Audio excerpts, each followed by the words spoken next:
I think it was such a wonderful show last night, and thank you for it. I know at the beginning of the show you came out and you said, you know, the first time I played the Horseshoe Tavern in Toronto, and you heard a few woos, and you said you weren't there. I know they weren't. Yeah. The only people who turned up were the record company, and there was maybe 10 of them at one table. We had a great night, but there were no people there, only record company people. What year was this? 79, 78. Jeez, man. So when did, so you're playing, you've obviously played huge stadiums in Toronto before, in Canada, and now you're coming back and you're playing smaller venues. Yeah. It was a 3,500, 3,400 cap last night.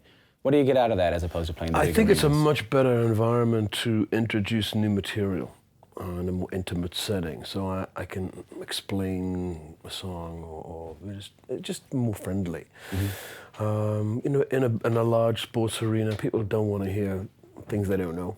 Yeah. It's harder. Not that this show is entirely new material, but my job is to introduce it and then top and tail it with things that people do know. But it's a much friendlier environment. I can see everyone's face. They can see me up close, and it's packed, and there's a vibe. And it's like going back. You know, I've played a lot of places on this tour. I played in the late 70s and the early 80s. Oh, yeah. And those memories are much more vivid than playing in a sports arena. All sports arenas look the same. Mm-hmm. The dressing room looks the same, the audience looks the same, the architecture is the same. Each little club you've played at has its own individual, you know, idiosyncratic memory. Mm-hmm. And so that's the vivid part of my memory. And this was your choice, right? You wanted to go back to play a few smaller venues. Oh yeah, absolutely. Yeah. No, I think it's good. I mean, maybe next time we'll play larger places. You know, I toured last year. Peter Gabriel and I toured. You know, I forget where we played here, but it was an Ormo Dome. Mm-hmm. I've done it. Yeah, I know. And again, you look out and you can't really. You hear yourself in a different way. Like I think you're probably relying on your monitors more in a room. You can't really talk to the audience in the way it felt quite intimate last night. It's a good muscle to keep active. You know, your job in a smaller venue is to make it seem like an event, whereas your job in a large venue is to make it seem intimate. So you're doing the same thing from both different sides. But I can stand up in a pub and entertain people. Mm-hmm. You know, if there's two nurses and an Airedale, I can do it. You did it. Or I can play to 500,000 people. That's the thing. I mean, I think about a lot of bands these days. Some of them start out, I guess they get put together by record labels, and they start out in a bus, and they start out in arenas. They started opening for people in arenas. Mm. And I know Little Steven from the E Street Band, he said that unless bands learn how to play to 8 people and get everybody's attention in that room, you can't play in the stadiums. You can't do it. You feel that way? I think it's an important, I sound like an old guy here, but it's an important part of building a kind of backbone that you need to survive the ups and downs of a career, you know? Mm-hmm. Stand there in front of some chicken wire and have people playing bingo while you're playing. Or, you know. So I've done all of that, and I'm glad of it. The other kind of hearkening back, as much as people may have seen you in those early days in clubs, the other hearkening back is definitely the sound in this new record.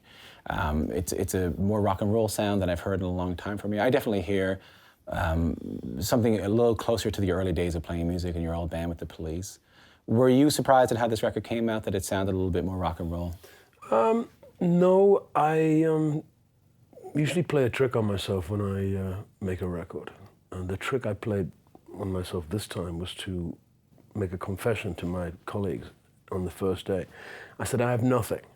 I have no idea what we're going to do. Because normally I'm very well prepared. I know what the songs are about, they're arranged, I know what they're going to sound like.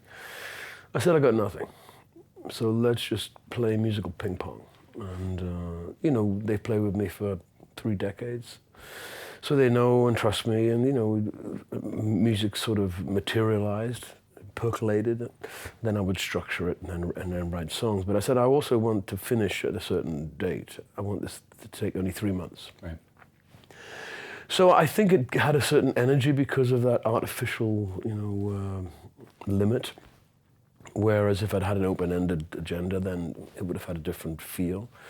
And we finished it within 3 months, and yes, it has a kind of vitality that perhaps would have been missing otherwise. And is it true you spent some time on your balcony in the cold writing lyrics? Well, I'm talking about tricking myself. You know, I think the creative process is a very mysterious one. I have no idea what happens or how it happens, but I know that to capture it, you have to change your working method, or you have to change your point of view. It's like hunting or fishing, you know. So I would I'd get back home every night with the music on tape, and I'd listen to it, and I wouldn't allow myself in the house. I have a terrace in the cold, and I wouldn't allow myself in the house until I actually finished the lyric. It's cold out there, man. So the first song is all about being cold. Yeah. It's minus 20 or something. Yeah. And you said last night that when you wrote Message in a Bottle, you performed it, and you said it was a very beautiful moment. You said it quite candidly that you wrote that song when you were a young man and you only played it to your cat. And it felt so lovely to hear everybody all these years later, about 30, 40 years later, singing along. I'm wondering how that process has changed from the time when you were hungry writing songs like Message in a Bottle, hungry writing songs from the early days of the Police, to how you write Can't Stop Thinking About You now. I think it gets harder in many ways. The more I know about music and about the process, the more difficult it becomes, the more self-critical I become. I think in my early 20s I was very cocksure of myself, even though I knew less. Right. Yeah, it's the naivety of youth too, you know? And just going for it. Now I'm much more cautious in a way. So it gets more difficult. At the same time, there's nothing more satisfying than finishing a song. It's a fantastic feeling. And that euphoria lasts about 20 minutes before I start worrying about the next one. What am I going to do now? I know if you look at like Bob Dylan, who talks about "It's All Right, Ma, I'm Only Bleeding," which is maybe his greatest song, and he was asked. You think so? I think. Do you think so? No. What's your favorite? I think that's a very spurious idea to have a favorite song. I don't think it's my favorite. I think just to hear that line that he not busy being born is busy dying, in that line. There's it's a good song. I'm not saying it's not a good song, Yeah, but right. they say it's the best song. I think it's my favorite. Oh, it's your favorite. It's my song. favorite. This is not about I you. can't listen. I can't qualify. We're going to get into my portion of the show, right? To say my favorite songs. What's your second favorite Bob Dylan song? Well, but it is when you ask him about that song, and he says he thinks it's his masterpiece. He thinks he says he does. And he says, I don't feel like the same person right now that I was when I wrote it. And when you were up on stage singing those songs last night, these big hits for you, do you feel like the same person you were when you wrote it? No, and we're not the same people we were 7 years ago, any of us. But it's your job to sing a song you may have written decades ago with the same commitment, the same energy, the same curiosity as you had in the first time you performed it. And I always managed to find some incremental change in the harmony of the song, or the melody, or the way I'm physically producing the sound with my voice that intrigues me. It's always something, and most people wouldn't notice. The other guys in the band might notice. What do you mean? Just little thing, a little change in melody. Okay. Or, you know, I'm playing the bass, I can change the harmony. You know, it's only a C chord if I play a C. I'm constantly looking for little innovations. But what about deep in? Like, are you able to, when you're singing Message in a Bottle, when you're singing So Lonely, are you able to put yourself in the mindset of the you that wrote that song? Or does it feel like a completely I sang different So person? Lonely last night, and I stopped the song, kind of, and I said, this is a paradox, isn't it? I'm singing about being so lonely and being the center of attention, you know, with all the spotlights and everybody, you know, there. But I mean, I'm objective enough to realize that there are paradoxes involved. And then you can still be lonely with 3,500 people looking at you. Of course you can. It's not hard to do. The new record's being called this departure, or this kind of return back to rock and roll. See, I don't see it that way. I don't see it either. No. I think the main thrust of the record is kind of direct rock and roll, but that's been a part of my life. It's part of my DNA, my musical DNA. There are folk songs on there. You know, there are songs that my entire musical experience is on that record. So it's not just that. I think it's a good marketing tool, maybe. Call it Sting's return to rock. It certainly wasn't my say, this is my rock record. I ain't saying that. But that's what I found really interesting about it. When you mention your musical DNA, when you mention that common experience, like I feel like I hear the same things on that record that sure I heard in the late 70s, early 80s records, but still I heard in the 80s, that I heard in the 90s, and that I heard in the early 2000s. I hear a stingness, like an essence of your musical DNA throughout everything you do. And I know it's not easy, and it's one of those things you only think about when you're on the plane and the plane's, delayed or something like that. But can you pinpoint like a common thread through your music, something that's always interested you? I think curiosity is what drives me. What do you mean? Curiosity about music, where it's going, where it's come from, what is its meaning. I don't know, but I'm intensely interested in what it is, why people are out there, why they pay their money, queue up to see this thing, this phenomena. I'm very curious about it. I'm very happy it happens. I'm extremely glad and grateful that it happens, but I don't quite know what it is. There's not a common, I guess curiosity, exploration, and you've never been one to play it safe. Like you've never been one to get up and write versions of your older songs. No, because I get bored. I'll get totally bored. If I'm in a rat in a maze and I keep pressing a button to get a banana, I don't get bored with the banana. I want a different maze. I want a different prize, if you like. So I'm driven by curiosity and a fear of boredom. Was it hard for you to go back on the road with the old band then a few years ago? The Police? Yeah. No, I think it was an interesting exercise in nostalgia. And the timing was right. And, right. I thought, I'm taking full credit for the timing. Mm-hmm. People were happy to see us back together again. It's very successful. But was it a creative springboard? No. One of the most powerful moments I thought last night was when your son Joe came out. And he had already done a beautiful opening set. And that San Antonio band, what are they called? The Last Bandoleros. Lovely music and a lovely accordion player. But Joe came out halfway through the set. He was singing backups. And he took out his guitar and he sang Ashes to Ashes by David Bowie, all by himself, until the band kicked in about halfway through. And it was really stunning, and it led into your song 50,000 off this record. To the 2016, I don't have to tell you, was a tough loss for music fans. Prince and George Michael and David Bowie. That's one thing for me to say. I didn't know any of these people. I had no personal relationship. And as you mentioned earlier, I'm a fan with insipid favorites and bests. But knowing these people, how did that last year affect you? Well, I knew them all. Not that we weren't bosom buddies at all, but we'd been together a lot. And like anyone else, when a cultural icon dies, there's a child in us that is shocked and surprised, and because we actually do think they're immortal. And of course they're as mortal as you and I. And so that shock was something I was trying to reflect in the song as someone who's 65. These people were, I'm in the middle of those people. So your mortality is something you need to acknowledge. That's not to be morbid no, I can understand. Or maudlin. If anything, it makes life richer when you realize there's a finite number of days that we have. So you make use of those days in the way you think and the way you behave and what you contribute to the world. So that philosophy is something that it teaches us all, and death of a friend, death of a cultural icon, even death of a pet will teach you something. And it's up to us to acknowledge that. But we mentioned Prince, we mentioned David Bowie and George Michael, but I know a good friend of yours, Alan Rickman, died last year. I know that couldn't have been easy. No, it was terrible. He came to New York and asked to have dinner with my wife and I.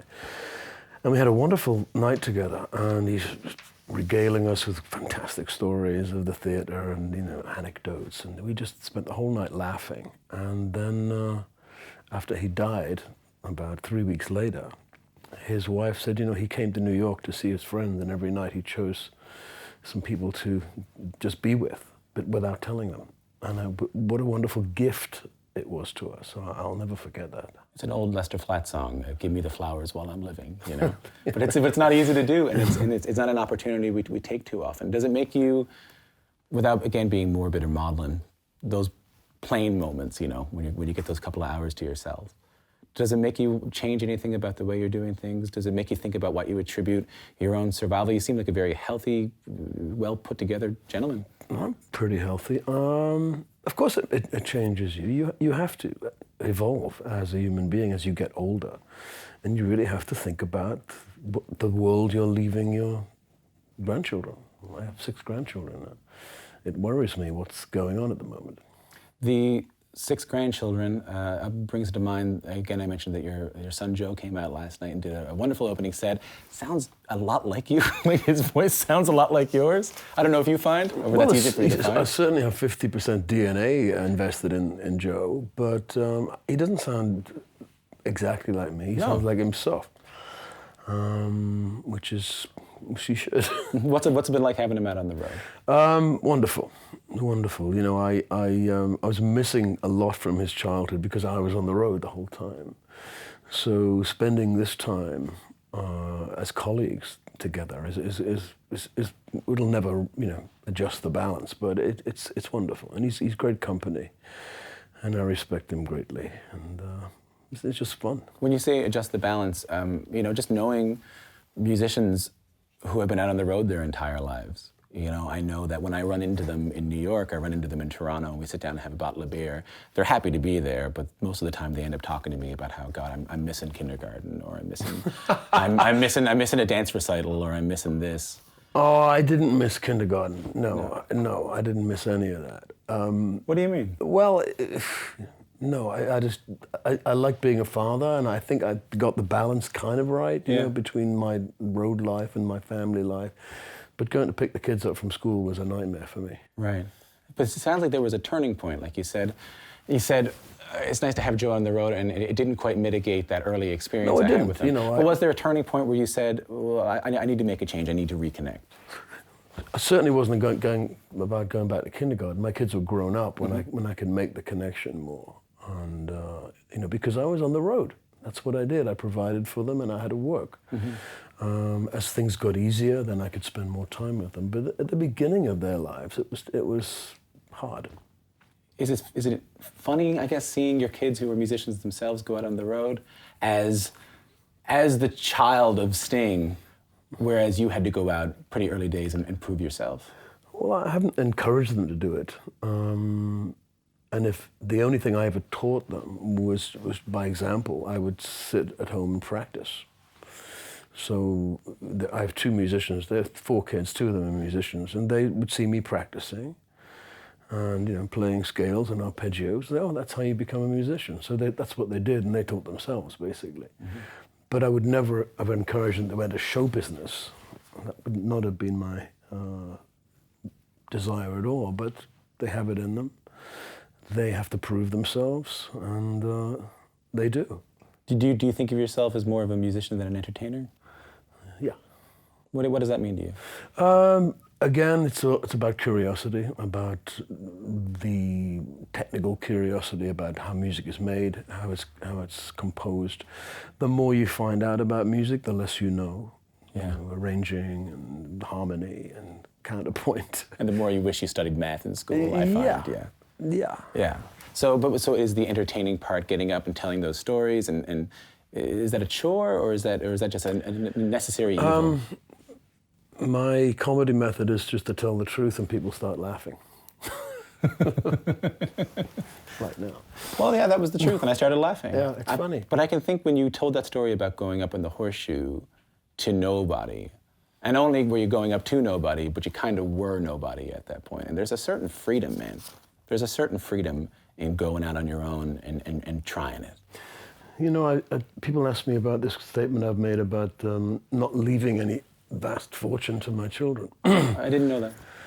You haven't done your research. I did poor research. But I say I wouldn't want to rob my children of the adventure and the privilege of making it on their own, of actually making a living on your own. It's a fantastic thing to do. But I think what I'm referring to is the idea that, I did read about that, but when they get up and perform at the Horseshoe Tavern, or when they get up and perform at Lee's Palace, or when they get up and perform at Massey Hall, they're not doing so as a complete unknown. I mean, are you sort of jealous of that, or do you wish they could go out there and have the anonymity like you had? That's the hand they've been given. Right. You know, there's no way around that. If sometimes it's a disadvantage, because people are constantly comparing, or looking at you with much more scrutiny than they would other people. So they have to be up to snuff to do it.